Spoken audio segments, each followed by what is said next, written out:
नमस्कार मित्रांनो, जी के स्टोरी टेलरमध्ये तुम्हा सर्वांचं स्वागत आहे। तर मी आज पुन्हा एकदा घेऊन आलोय खास तुमच्यासाठी एक भयानक आणि चित्तथरारक असा अनुभव। आतापर्यंत तुम्ही आपल्या चॅनलला सबस्क्राइब केलं नसेल तर नक्की सबस्क्राइब करा, जेणेकरून भविष्यात येणारे व्हिडिओज मी आपल्यापर्यंत पोहोचवू शकेन। तर चला जास्त वेळ न घेता आजच्या भयानक आणि चित्तथरारक अशा अनुभवाला सुरुवात करूया। ते उन्हाळ्याचे दिवस होते आणि सोबतीला मला सुट्ट्याही होत्या, त्यामुळे मी माझ्या मूळ गावी गेलो होतो। आणि त्याच महिन्यात आमच्या शेजारी राहणाऱ्या दादाचे लग्नही ठरले होते, त्यामुळे माझे सगळे कुटुंब लग्नाला जाणार होते। तशी नवरी मुलगी शेजारच्या गावातलीच होती, पण आम्ही सगळे तिथे पोहोचेपर्यंत आम्हाला बराच उशीर झाला। त्यात पोहोचल्यावर कळले की लग्नाचे सगळे विधी आवरलेत आणि फोटोग्राफर त्यांचे फोटो काढतोय। पण जेव्हा पहिल्यांदा मी त्या मुलीला पाहिले तेव्हा मी जरा विचारातच पडलो। तसे त्याला कारणही होते म्हणा। खरं तर लग्नाच्या दिवशी साधारणपणे नवरी मुलगी खूप खुश असते, पण तिच्या बाबतीत तसे नव्हते। तिच्या चेहऱ्यावर उदास आणि अधूनमधून रागाचे भाव जाणवत होते। हे पाहून मला वेगळेच वाटले, पण मी यावर फारसे लक्ष दिले नाही आणि कोणाला विचारण्याच्या भानगडीतही पडलो नाही। त्यात शेजारचे गाव फारसे लांब नसल्यामुळे तिथून ते आमच्या गावापर्यंत चालतच वरात आणण्याचे ठरले। लग्नासाठी उपस्थित गावातील सर्व माणसे, नातेवाईक, मित्रमंडळी मस्त बँजोवर नाचत नाचत येत होते, पण या सगळ्यात ती मुलगी एकदम शांत होती, जसं तिच्या आसपास घडणाऱ्या गोष्टी तिला कळतही नसाव्यात। त्यामुळे मी मात्र अजूनही गोंधळात होतो की ती मुलगी का अशी शांत आहे, तिला काही अडचण असेल का, किंवा घरच्यांच्या दबावाखाली तर लग्न करत नसेल ना, असे नाना तऱ्हेचे विचार माझ्या मनात येऊ लागले। तेवढ्यात मला माझ्या वडिलांचा फोन आला, तर मला भेटायला माझे मित्र आले होते, म्हणून त्यांनी मला घरी बोलवले होते। मी त्या वरातीतून निघून लगेच घरी आलो आणि मित्रांसोबत गच्चीवर गप्पा करत बसलो। वरात अगदी हळू येत असल्यामुळे बराच वेळ लागणार होता हे मला ठाऊक होते, म्हणून मी काही वेळ थांबून तिथून निघून आलो होतो। आता 7:30 झाले होते, त्यामुळे मित्रांसोबत गप्पा झाल्यावर ते आपापल्या घरी निघून गेले। मी मात्र एकटाच गच्चीवर खाटेवर निवांत पडून होतो। त्या दिवसभराच्या धावपळीमुळे मला थोडा बहुत थकवा जाणवत होता, त्यामुळेच की काय माझा डोळा लागणार इतक्यात मला पुन्हा बँजोचा आवाज येऊ लागला। हे ऐकून माझ्या लक्षात आले की वरात आता घरी पोहोचली आहे, म्हणून मी गच्चीवरून खाली आलो आणि घरी सांगितले की मी शेजारी दादाकडे जाऊन येतो। पण जेवायची वेळ झाल्यामुळे मला घरच्यांनी जाऊ दिले नाही। मग मीही जास्त विचार न करता जेवून झोपून गेलो।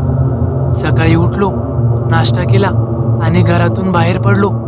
आणि माझा आज मित्रांसोबत बाहेर फिरायला जायचा बेत होता, पण जसे घरातून बाहेर पडलो तसे शेजारच्या लग्न घरातून मला आवाज येऊ लागला। कोणीतरी जोरजोरात बोलत होतं। हे पाहून काय झाले पाहायला म्हणून मी त्यांच्या घरी गेलो, तेव्हा कळले की दादाचे वडील खूप रागात बोलत होते। पुढे थोड्याच वेळात मला घडलेल्या गोष्टीची जाणीव झाली, तर नवरी मुलगी घरातून पळून गेली होती। तितक्यात माझ्या डोळ्यासमोर कालचे ते एकदम प्रसंग तरळू लागले, तसे तिचे वागणे, हावभाव वगैरे। त्यामुळे मी तिथेच उभा राहून सगळे पाहत होतो। तसा दादा त्यांच्या घरी फोन करत होता आणि मग त्यांनी तिच्या आई वडिलांना बोलावून घेतले। पुढे काही वेळात तिच्या घरचे लोक आले, पण त्यांनाही याबद्दल काहीही माहीत नव्हते। जेव्हा त्यांना समजले तेव्हा त्यांच्या पायाखालची जमीनच सरकली। त्यात त्या मुलीचा मामाही त्यांच्यासोबत आला होता, त्यामुळे त्याने सगळे काही धीराने घेतले, सगळ्यांना खूप समजावले व नंतर तिच्या आईवडिलांना धीर देत रिक्षात बसवले व ते तिथून निघून गेले। त्यात जे झाले ते खूप धक्कादायक होते, म्हणून तिच्या घरच्यांनी व गावकऱ्यांनी संपूर्ण दिवस त्या दोन्ही गावात आणि आजूबाजूच्या भागात खूप शोधाशोध केली, पण ती सापडली नाही। त्यामुळे तो दिवस तसाच निघून गेला। त्यात मला घरच्यांनी सांगितले होते की आता शेजारी काही बघायला किंवा विचारायला जाऊ नकोस, ते बरे दिसणार नाही। त्यामुळे मी सुद्धा तो विषय सोडून दिला। पण त्या दिवशी आम्ही मित्रांनी नदीवर पोहायला जायचे ठरवले होते। त्यात आमच्या इथे उन्हाळ्यामध्ये विहिरीला पाणी असते, पण थोडे खाली आणि खराब असते, म्हणून मी पोहणार नव्हतो। पण तरीही मी मित्रांसोबत गेलो। तशा सगळ्यांनी पटापट विहिरीत उड्या मारल्या आणि पोहू लागले, पण मी वरून सगळे पाहत होतो। खरं तर थोडी का होईना, पण माझीही पोहायला जायची इच्छा होत होती, पण मी बाहेरच होतो। तेवढ्यात माझा एक मित्र सुनील डुबकी मारून पाण्याखाली गेला। हे पाहून मी त्याच्याकडे एकटक पाहतच होतो। पुढे 1.5-2 मिनिटं झाले, तो खालीच होता। हे पाहून मला वाटले की त्याला सवय असेल, पण नंतर मला थोडी का होईना पण भीती वाटली, कारण तो जरा जास्तच वेळ पाण्याखाली होता। म्हणून मी मित्रांना हाक मारून सांगणार तितक्यात तो पाण्याबाहेर आला आणि जोरजोरात श्वास कोंडल्यासारखा करू लागला। त्यात तो प्रचंड घाबरला होता, पण खरं तर आम्ही याआधी त्याला असे कधीही पाहिले नव्हते, त्यामुळे नवल वाटत होते। त्यात तो अक्षरशः भीतीने थरथरत होता। म्हणून काही मित्रांनी त्याला पकडून ठेवले आणि विचारू लागले की काय झाले, पण त्याच्या तोंडून शब्दच फुटत नव्हते। त्या कापड्या आवाजात तो एकच वाक्य म्हणाला, सगळ्यांनी पाण्याच्या बाहेर निघा। त्याला असे बोलताना पाहून काहीतरी भयानक प्रकार आहे हे सगळ्यांनीच ओळखले। तसे सगळे घाईघाईतच वर आले आणि मग सुनीलही विहिरीतून बाहेर आला आणि घराच्या दिशेने पळू लागला। हे पाहून आम्ही तसे त्याच्या मागे धावू लागलो, पण पोहत असल्यामुळे आणि नंतर लगेच धावल्यामुळे त्याला जोरात धाप लागली। तसे तो रस्त्यावर थांबला। तो अजूनही काही बोलण्याच्या मनस्थितीत नव्हता। हे पाहून आम्ही सगळे त्याला घरी घेऊन आलो। पुढे पाणी वगैरे दिले, पण नंतर तो जे काही बोलला ते ऐकून आमची बोलतीच बंद झाली, कारण तो सांगू लागला, आम्ही पोहत असताना मी सहज एक डुबकी मारून पाण्याखाली गेलो, तर काही हिरव्या रंगाचं चमकताना मला दिसलं। खरं तर बाहेरून येणाऱ्या उजेडामुळे ते अधिकच चमकत होतं, म्हणून मी त्या दिशेने अजून आत गेलो आणि मला समजले की ती एक बाई आहे। ती चमकणारी गोष्ट तिच्या हिरव्या बांगड्या होत्या। त्यात तिचे डोळे सताड उघडे होते, जे माझ्यावर रोखले आहेत असे मला वाटत होते। त्यामुळे माझा श्वास कोंडू लागला, म्हणून मी बाहेर येण्याचा प्रयत्न करू लागलो, पण मी इतका घाबरलो की मला पाण्याबाहेर येताच येत नव्हते। त्याचे बोलणे ऐकून मला कालचा प्रसंग आठवला, नवरीचे अचानक घरातून पळून जाणे आणि आज सुनीलला हा अनुभव। त्यामुळे मी माझ्या मित्रांना समजावले आणि हा प्रकार आम्ही घरच्यांना लगोलग येऊन सांगितला। त्यानंतर गावातील काही माणसे, तिचे आई-वडील आणि दादा सर्वजण गोळा झाले। पुढे पोलीस चौकशी झाली। पोलिसांसोबत आलेली काही माणसे विहिरीत उतरली।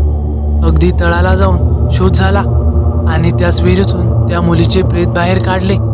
ते प्रेत विहिरीच्या कुठेतरी एका मोठ्या दगडाखाली अडकले होते। इतका वेळ पाण्याखाली राहिल्यामुळे पूर्णपणे पांढरे फटक झाले होते।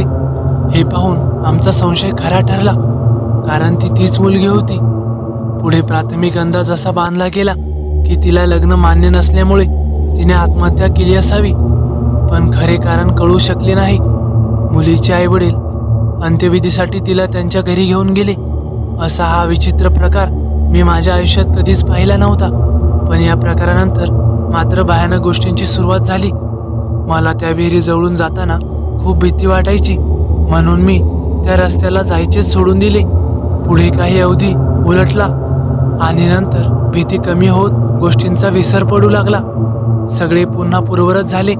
त्याच गावात आमच्याकडे 3 गायी होत्या, म्हणून मी त्यांना त्या विहिरीच्या परिसरात चारायला घेऊन जायचो। सुट्टीच्या दिवसात हाच एक दिनक्रम, पण त्या भागात 2-3 तास त्यांना चारायला सोडायचं आणि मग त्या विहिरीतून पाणी काढून त्यांना पाजून घरी घेऊन यायचं।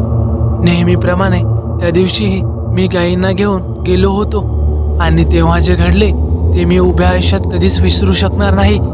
गायींचे चरून झाले होते आणि मी त्यांना विहिरीतून पाणी काढून देत होतो। तसे 2 गायींचे पाणी पिऊन झाले तसे त्या घराच्या दिशेने निघून गेल्या, पण राहिलेली एक गाय पाणी पित होती, म्हणून मी थांबलो होतो। नंतर आम्ही दोघंही घराकडे जायला निघालो, पण तेवढ्यात मला माझ्या मागून कसला तरी आवाज आला। कोणीतरी गाणे गुणगुणत आहे असे वाटले, म्हणून मी जरा दचकलोच, पण त्या परिसरात दुसरे कोणीही नव्हते। म्हणून माझी पावलं जागीच थिजली. मी मागे वळून पाहणार इतक्यात माझी गाय जोरजोरात हंबरडा देत धावत निघून गेली. हे पाहून काहीतरी विचित्र घडतंय हे कळायला मला वेळ लागला नाही. या भागात थांबायला नको असा विचार करून मी चालण्याचा वेग वाढवला. तसे मागून येणारा आवाज वाढू लागला.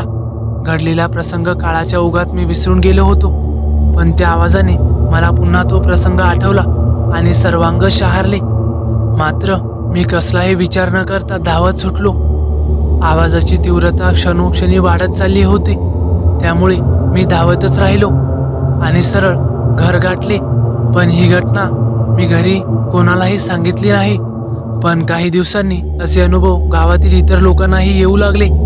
त्यामुळे माझ्यासोबत जे घडले तो भास नव्हता याची मला खात्री पटली. रात्री 10 नंतर त्या विहिरीजवळून चित्रविचित्र आवाज यायचे. पुढे हा प्रकार वाढतच चालला होता. म्हणून मग गावकऱ्यांनी तिथे काही विधी करण्याचे ठरवले. त्यामुळे त्यानंतर ते आवाज येणे फक्त काही काळासाठी थांबले. सुरुवातीला आम्हाला वाटले की ते जे काही होतं ते त्या जागेतून मुक्त झाले असावे, निघून गेले असावे. पण मुळात तसे झालेच नव्हते. अगदी आजही रात्री अपरात्री तिथून विचित्र आवाज येतात. इतकेच नाही तर विहिरीच्या कठड्यावर कोणीतरी बसलेले आहे असेही काही लोकांना जाणवते. तर मित्रांनो, कसा वाटला तुम्हाला अनुभव? आवडल्यास नक्की लाईक करा, कमेंट करायला विसरू नका. आणि हो, आपल्या चॅनलला आतापर्यंत सबस्क्राईब केलं नसेल तर नक्की सबस्क्राईब करा. तर चला भेटूया पुढच्या व्हिडिओ. धन्यवाद.